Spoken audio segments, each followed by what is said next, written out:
욥기 17장 9절부터 마지막 16절 말씀까지입니다. 욥이 하는 얘기가 계속되죠. 9절을 보면 그러므로 의인은 그 길을 꾸준히 가고 손이 깨끗한 자는 점점 힘을 얻느니라. 원문이 이렇습니다. 의로운 자는 자기의 길을 꼭 붙들고 양손이 깨끗한 자는 세력이 더해지고야 마느니라. 욥도 자기는 이런 생각을 갖고 있다는 거예요. 그래, 맞아. 나도 마찬가지야. 나도 그렇게 생각을 해.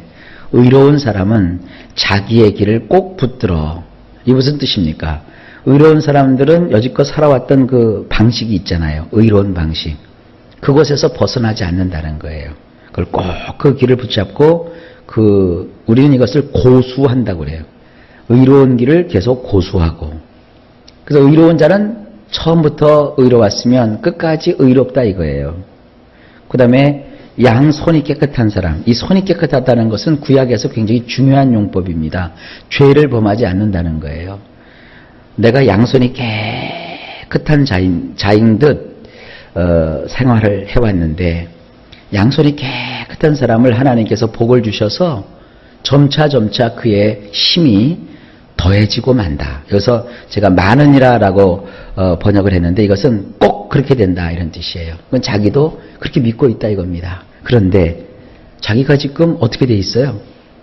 완전히 불의한 자 취급을 받고 있고 여지껏 살아오면서 나쁜 일을 해놓고 나서는 겉으로는 나쁜 짓을 하나도 안 한 것처럼 시치미를 뚝 떼고 있는 사람처럼 지금 자기가 역임을 받고 있다는 거 아니겠습니까? 자, 그 다음 구절을 보실까요? 너희는 모두 다시 올지라 내가 너희 중에서 지혜자를 찾을 수 없느니라.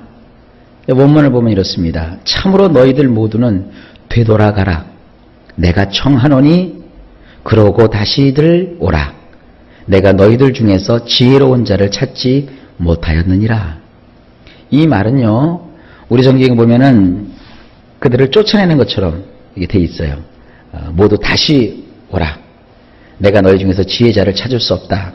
그러나 그 원문에 보면 이 내용이 들어와 있어요. 내가 청하노니, 내가 구하노니. 이거 굉장히 정중한 표현이에요. 그러니까 욥은 자기 친구들 그렇게 자기에게 옳지 않은 얘기로 자기를 궁지에 몰아놓고 있는 친구들에게조차 굉장히 겸손하게 지금 청하고 있는 거예요. 너희들 모두는 되돌아가라. 가서 다시들 오라. 이게 무슨 얘기입니까?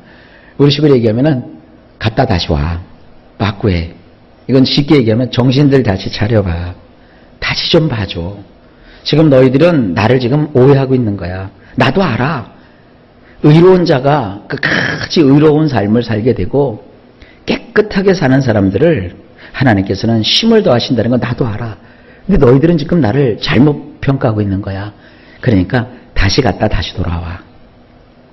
내게서 사라져! 이게 아니에요. 갔다가 다시 한번 돌아보고 와. 지금 현재 너희들 중에는 지혜로운 사람이 없어. 지금 욥은 이렇게 아주 겸손하게 청하고 있는 거예요. 11절. 나의 날이 지나갔고 내 계획, 내 마음의 소원이 다 끊어졌구나. 원문을 보면 이렇습니다. 나의 날이 지나가 버렸고 나의 계획들이 뽑혔으며 내 마음에 가졌던 것들도 그러하도다. 이게 무슨 얘기냐면 좋은 날 다 갔다는 거예요. 지나간 날에 내가 겪었던 그 좋은 거 이게 다 이제 옛일이 되었다. 다 지나갔다. 그리고 내가 계획했던 그 모든 계획들도 이제 다 송두리째 뽑혔다.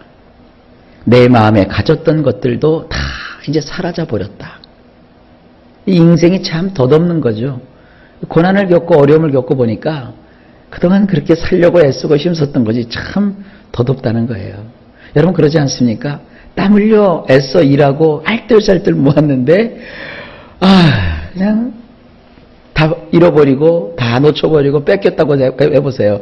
그럼 참 인생 덧없지 않습니까? 내가 도대체 뭘 위해서 이렇게 살아왔나? 내가 그때 아이고 얼마나 아꼈는데 내가 그거 얻으려고 얼마나 수고했는데 내가 고생도 마다하지 않고 사람들한테 그렇게 창피도 무릅쓰고 내가 얼마나 애써왔는데 참 허무하다. 지금 그거예요. 지금 욥이 다 이뤄놓고 이런 거 생각하고 이런 거 경험하는 사람들 오늘날도 참 많을 거예요. 12절 보실까요? 그때 어떤 그 기분이 들었는가? 욥이 이제 이렇게 얘기를 해요. 그들은 밤으로 낮을 삼고 빛 앞에서 어두움이 가깝다 하는구나. 원문이 이렇습니다.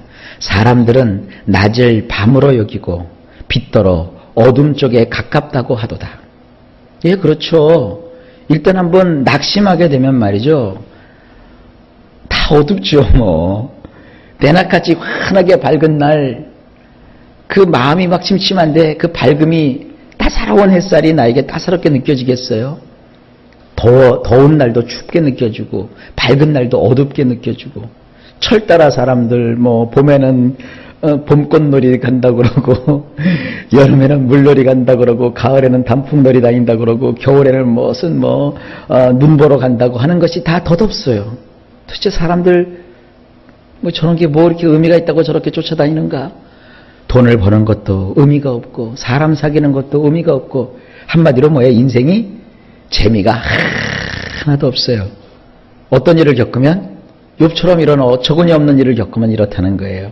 그러니까 고난당한 사람들을요, 여러분들 보실 때 이런 측은한 마음, 이런 마음으로 좀 이해하시는 것이 좋습니다. 13절입니다. 내가 수월이 내 집이 되기를 희망하여 내 침상을 흑암에 펴놓음에. 우리 성경은 계속 이게 절망적으로 번역을 해놨는데, 근데 욥은 또 그래요. 그래. 아무리 내가 그렇게 힘들고 어렵다고 해도 내가 그것에서 다 절망하고 끝내버렸으면 내가 지금 이렇게 있지도 않아. 벌써 다 없어져 버렸지. 지금 그런 내용으로 얘기하고 있는 거예요. 자, 원문을 보면 이렇습니다. 만일 내가 수월을 나의 거처로 삼길 고대하였더라면 그 어둠 속에 나의 이부자리들을 펼쳤을 것이라. 이게 뭡니까? 수월이라고 하는 것이 무덤이에요, 무덤. 이미 내가 그 죽기로 작정을 했다면, 우리 요즘식으로 얘기하면 내가 너무 좌절해서 자살하기로 했다면 벌써 나는 죽었을 거라는 거예요. 그 무덤의 어둑칙칙한 곳에다가 벌써 내가 누울 자리를 폈다는 거예요. 그러나 지금 욥은 죽었어요, 안 죽었어요? 안 죽었어요. 바로 이런 마음이에요.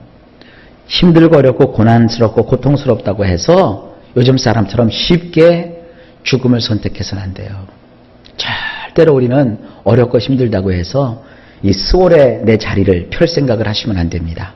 14절 무덤에게 너는 내 아버지라 구더기에게 너는 내 어머니라 내 자매라 할지라도. 이것도 원문을 보면 이렇습니다. 무덤에다 대고 너는 나의 아버지라 썩게 하는 벌레에게 너는 나의 어머니며 나의 누이라 했다손 치자. 자, 좋다. 서로 내가 자살을 마음을 먹었다고 치자. 서로 내가 이제 죽겠다고 마음 먹었다고 치자.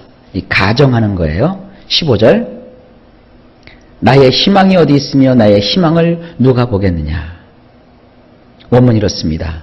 그랬다면 어디에 나의 희망이 있었겠으며 나의 희망을 누가 보았겠느냐. 자, 이건 뭡니까? 욥은 그러나 그 처지 가운데에 있는데도 일말의 희망을 버리지 않은 거예요. 이 뒷부분을 보면 우리가 아시겠지만 아직은 안 나와요. 욥의 희망이 뭡니까? 하나님이 좀 그에게서 속 시원하게 왜 이런 일을 겪었는지 좀 알려주시는 거예요. 뭐 건강이 회복되고 죽었던 자식들이 다시 살아 들어오고 그리고 잃어버렸던 재물을 다시 찾는 것보다도 그의 희망은 뭐냐? 하나님이 제발 좀 알려주셨으면 하는 거예요. 그래서 이제 끝부분에 가보면 진짜 하나님이 나타나셨어요. 다 알려주세요. 그래서 욥이 다 회복이 돼요. 중요한 게 바로 이런 겁니다. 세상 걸 잃어버렸다면 세상 것에 희망을 갖지 마세요. 영원한 하나님에게 소망을 두세요. 그러면요, 욥처럼 영원한 나라에 희망을 두면 이 땅에 잃어버렸던 것도 다시 다 찾아요. 그러나 이 땅에 재물에 마음을 두면요, 그거 아까워서 못 살아요. 제가 그러잖아요. 500원짜리 얘기하잖아요. 어떤 꼬맹이가 길을 가다가 막 울고 있어요. 아저씨가 야 꼬맹아 너 왜 이렇게 슬피 우냐. 아저씨 나 500원 잃어버렸어요. 그래? 그까짓 거 500원 갖고 우냐? 그러면 아저씨가 줄게 하고 500원을 딱 줬어요. 그랬더니 이놈이 그 500원을 받더니 더 울어요. 왜 이렇게 더 우냐? 눈물을 그쳐야지. 그랬더니 아저씨 아까 500원 잃어버리지 않았으면 아저씨가 준 500원을 합쳐서 1000원 됐을 텐데. 그러고 앉아있어요. 우리 인생이 그래요. 이건 애 이야기인 것 같지만 우리 인생이 그래요. 여러분, 잃어버리고 놓쳐버린 거, 자꾸 세상적인 것에 아쉬움을 가지면요, 망칩니다. 그래서 죽는 거예요. 잃어버린 건 잃어버린 거예요. 나는 이제 희망을 여기다 두지 않는 거예요. 누구에게 둬요? 하나님께 두는 거예요. 영원한 하나님께 두고 하나님으로부터 그 희망을 얻고자 하면 참 희한해요. 잃어버린 거 2배는 더 되돌려주세요. 그러니까 이 하나님의 법칙을 여러분 잘 이해하시면 세상을 승리하는 거예요. 사람들은 세상 것 잃어버리면 자꾸 딴 생각하고 미련한 생각을 해요. 아닙니다. 욥처럼 희망을 하나님께 두십시오. 16절 우리가 흙 속에서 쉴 때에는 희망이 스올의 문으로 내려갈 뿐이니라. 참 우리 성경에서 왜 이런 식으로 번역했는지 나는 오늘 이 대목에서 좀 이해를 못하는데 원문은 이렇게 돼 있어요. 스올의 일부가 되려 했던 사람들이 내려갔듯이 만일 먼지 흙과 하나가 되려 했다면 나도 내려갔을 것이라. 내가 하나님을 향한 희망을 가지지 않았다면 나도 역시 죽었을 거야. 이런 뜻이에요.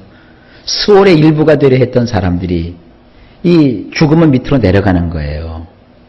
그렇죠? 땅속으로 내려가는 거예요. 죽으면 여러분 다 묻히잖아요. 만일 그 야파라고 하는 먼지 흙과 나도 하나가 되려 했다면 진작에 나도 내려갔을 거야. 그러나 몸이 다 만신창이가 되고 내가 이렇게 온몸 혼대를 벅벅 긁으면서도 내가 포기할 수 없는 것은 하나의 희망을 가지고 있기 때문이다. 어떤 희망? 하나님이 제발 속 시원하게 내가 왜 이런 일을 당했는지 풀어주시옵소서. 여러분도 궁금하죠?